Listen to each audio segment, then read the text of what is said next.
नमस्कार दोस्तों, फिर आपका स्वागत है क्राउड इमिग्रेशन के यूट्यूब चैनल पर। आज का जो हमारा विषय है वो है एमबीबीएस इन अब्रोड, स्पेशली यूरोपियन और शेंगन कंट्रीज़ के बारे में हमारी डिस्कशन रहेगी।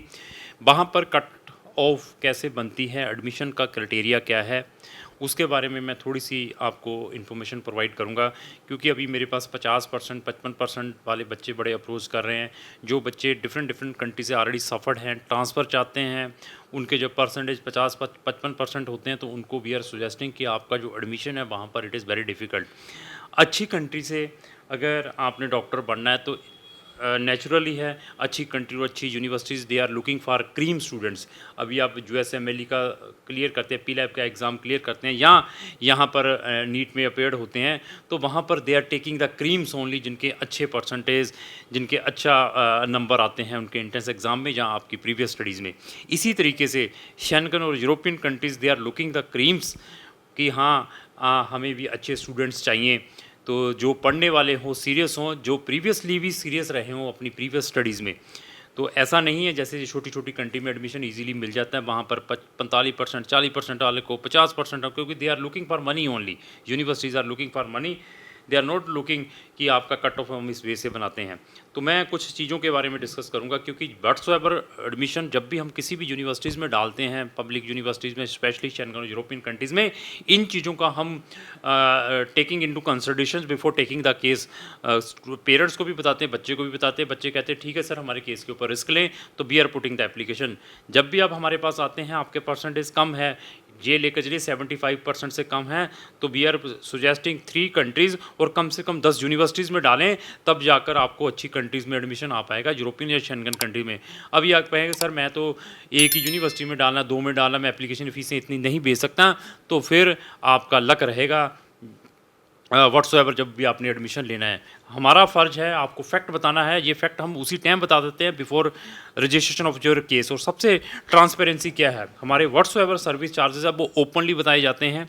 कोई भी ऐसा सिस्टम नहीं है कि आपको उधर से या इधर से वीज़ा के नाम पे, डॉक्यूमेंट पोस्टल या व्हाट्सएवर नाम पे आपसे पैसे खेड़ें, वहाँ जाने के बाद पोस्ट लैंडिंग सर्विसेज के नाम पर आपसे पैसे लें, वहाँ पर आपका रेजिडेंसी कार्ड अप्लाई होगा, आपका वहाँ पर हेल्थ इंश्योरेंस बनेगा, आपको ये दिया जाएगा। ऐसा हमारा बिल्कुल मोटो नहीं है, जो कि आम आपको देखने में मिला होगा। क्योंकि अभी जो यूक्रेन वाले स्टूडेंट आते हैं या रशिया वाले आते हैं, उनको कहानी पता चल जाती है और उनमें से कई बच्चे एजेंट भी बन जाते हैं जो एमबीबीएस का एडमिशन स्टार्ट कर देते हैं। अभी मैं कट ऑफ बताता हूँ किस वे से बनती है। अगर आपने यूरोपियन और शेंगन कंट्रीज़ में एडमिशन लेना है, 60 या 65 से प्लस मार्क्स हों, तभी हमारे पास अप्रोच करें। हमने लास्ट ईयर 63-64%, 65% वाले का एडमिशन करवा कर दिया है, एडमिशन हुआ है।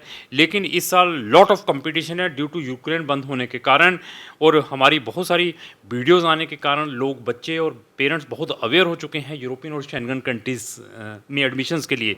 दैट रीज़न कंपटीशन हार्ड है, और सोच समझ कर एडमिशन लेना है, और कोशिश करें किसी एक्सपर्टाइज कंसल्टेंट के थ्रू अपना एडमिशन अप्लाई करने की, ताकि आपका टाइम और मनी वेस्ट ना हो। सीरियस नहीं है, सिर्फ चैट करना चाहते हो, फिर हमें एक्सक्यूज़ करें।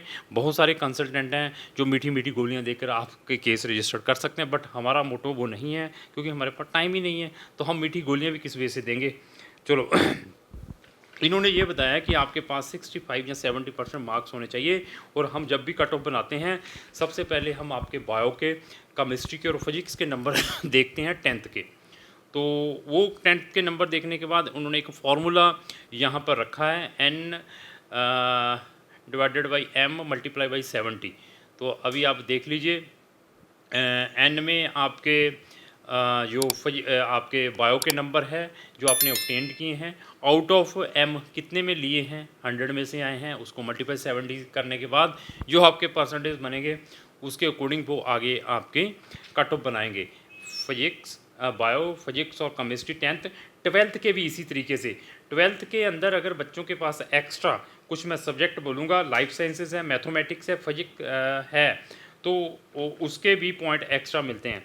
अभी बायो में आपके अच्छे नंबर हैं, तो मैक्सिमम उन्होंने 10 पॉइंट्स रखे हुए हैं, तो अच्छे नंबर हैं तो आपको 10 पॉइंट्स सीधे मिल जाएंगे। तो इसी तरीके से केमिस्ट्री के मैक्सिमम उन्होंने 5 पॉइंट्स रखे हुए हैं। तो इसी तरीके से अगर आपका एक्स्ट्रा मैथ है, तो उसके 6 पॉइंट है, 6 पॉइंट उसी फार्मूले के अकॉर्डिंग को निकाल कर आपको देंगे। इसी तरीके से उसके बाद अगर आपने बीएससी की हुई है already, BSc already natural sciences से की है, उसके भी कुछ एडिशनल पॉइंट्स मिलते हैं, वहाँ पर आपके एडमिशन में वेटेज मिलता है। तो तीसरा जो है, चौथा पॉइंट वो देखते हैं एडिशनल में अचीवमेंट। आपकी कोई अचीवमेंट है, आप कोई नेशनल इंटरनेशनल लेवल पर आपने कोई ओलंपिक में, जहाँ आपने कोई फर्स्ट एड जैसी कोई सोशल वर्क किया है, आपके पास उसके कोई एप्रिशिएशन कार्ड हैं, सर्टिफिकेशंस हैं, उसके एक्स्ट्रा पॉइंट है। इसके अकॉर्डिंग आपका कट ऑफ बनता है जहाँ पर एंट्रेंस एग्ज़ाम नहीं होता है। तो कुछ कंट्री में शेंगन की ऐसी है, या यूरोपियन कंट्रीज़ में, यहाँ पर सिर्फ आपका जो एडमिशन है on the assessment of your previous study उसके अकॉर्डिंग दे देते हैं।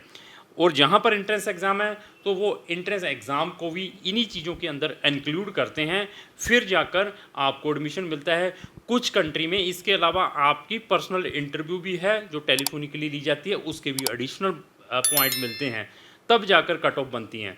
तो before applying in any country, अगर आपके कंसल्टेंट को इन चीज़ों के बारे में नॉलेज है, तब ही जाकर अपना एडमिशन अप्लाई करने की कोशिश करें। बजट बहुत इंपॉर्टेंट है, पढ़ने वाले आप होने चाहिए। मेरा काम ख़त्म हो गया, मैंने पैसे ले लिए, मेरी काम ख़त्म हो गया, आपका मैंने एडमिशन करवा दिया, वीज़ा करवा दिया, माई ड्यूटी इज़ फिनिश। अभी आपका वर्क स्टार्ट होगा। वहाँ जाकर पढ़ते नहीं है। 7500 यूरो से फ़ीस स्टार्ट हो जाती है। 7500 यूरो ये लेकर 6.5 लाख रुपये से लेकर 14 लाख रुपए की फ़ीस है। आप वो अपनी फ़ीस और अपना टाइम भी वेस्ट करेंगे अगर आप पढ़ने वाले स्टूडेंट नहीं होंगे। मैंने एडमिशन करवा दिया तो उसके बाद इसको भी माइंड में लेकर चलना है। बार बार ये चीज़ें मैं बताता हूँ, हमारा मोटो ये नहीं है सिर्फ आपको लड्डू देकर रजिस्ट्रेशन करवाएं और उसके बाद कहें कि अभी मैं क्या करूँ, क्योंकि हमने पहले ही चीज़ें इफेक्ट में बताते हैं।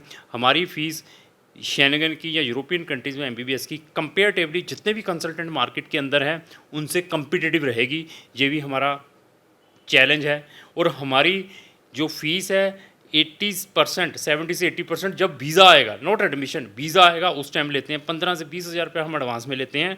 उसमें अगर आप 4 कंट्रीज़ कहो, 20 यूनिवर्सिटीज़ में कहो, we can put the application, तो एडमिशन के बाद 10,000 रुपये, बाकी फ़ीस हमारी सारी की सारी जब आपका वीज़ा ग्रांट हो जाएगा। ऐसी फैसिलिटी अगर और भी कंसल्टेंट देता है जिसको इस टाइप का नॉलेज भी हो, तो उसके थ्रू आप अपना एडमिशन अप्लाई करने की कोशिश करें। एमबीबीएस में अगर आपने फ़ॉरेन में जाना है तो एक बार क्राउन इमिग्रेशन का भी ओपिनियन लें, अपना परसेंटेज, अपना बजट बताएं, उसको देखने के बाद वी कैन सुजेस्ट।